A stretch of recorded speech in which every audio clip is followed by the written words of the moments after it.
Wall basically यहाँ पर जो ओपनिंग है उसको कंट्रोल करता है। यदि यह रेफ्रिजरेंट को बहुत कम एरिया से पास करवाएगा तो कुछ ही रेफ्रिजरेंट वेपर में बदल पाएगा, जिससे इवेपोरेटर कोइल कम ठंडी होगी।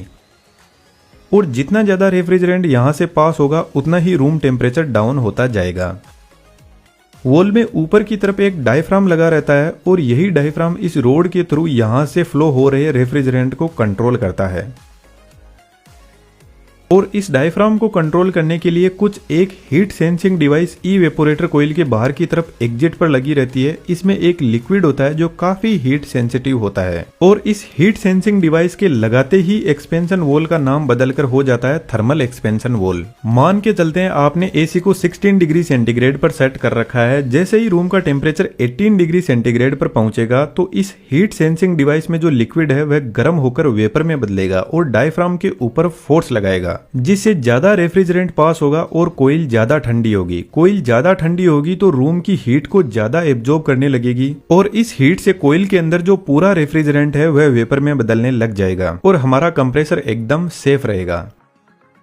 बेसिकली कंप्रेसर कंडेंसिंग कोइल के एकदम पास में लगा रहता है और आज के टाइम में स्पाइरल टाइप कंप्रेसर भी एयर कंडीशनर में यूज होते हैं जो काफी साइलेंट और स्मूथ होते हैं। इन सभी टाइप के कंप्रेसर की मैंने इस वीडियो में डिटेल से बात की है, तो इसको आप यहाँ से देख सकते हो। यहाँ पर दोनों पाइप, एक जिसमें कंप्रेसर से इवेपोरेटर की तरफ लिक्विड जा रहा है और दूसरी जिसमें इवेपोरेटर से निकलकर वापस कंप्रेसर के पास में जा रहा है, यह दोनों पाइप एक दूसरे के पास में सेट की जाती है। इसके पीछे रीजन है, इधर रेफ्रिजरेंट कंडेंसिंग कोइल से आ रहा है जो अभी भी काफी गर्म है और रूम को ठंडा करने के लिए जा रहा है, तो इधर वाली कोइल से थोड़ा बहुत यह भी ठंडा होने लगेगा।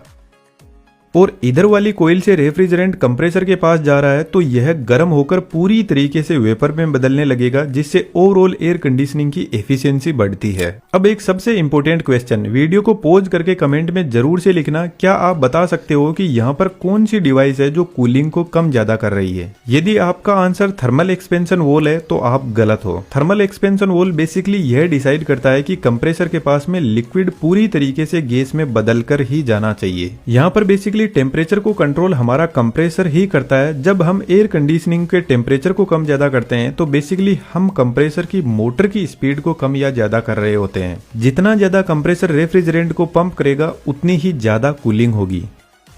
तो यहाँ पर आपने देखा पूरा का पूरा सिस्टम एक क्लोज लूप में काम कर रहा है, गैस कहीं से लीक होती ही नहीं है। तो एयर कंडीशनिंग की गैस खत्म हो जाए कोई चांस ही नहीं है जब तक इसमें कोई लीकेज ना हो। तो पुराने जमाने के एयर कंडीशनिंग में लीकेज की वजह से यह एनवायरमेंट और हमारे दोनों के लिए ही खतरनाक है। रेफ्रिजरेटर का मैकेनिज्म भी ठीक ऐसे ही काम करता है।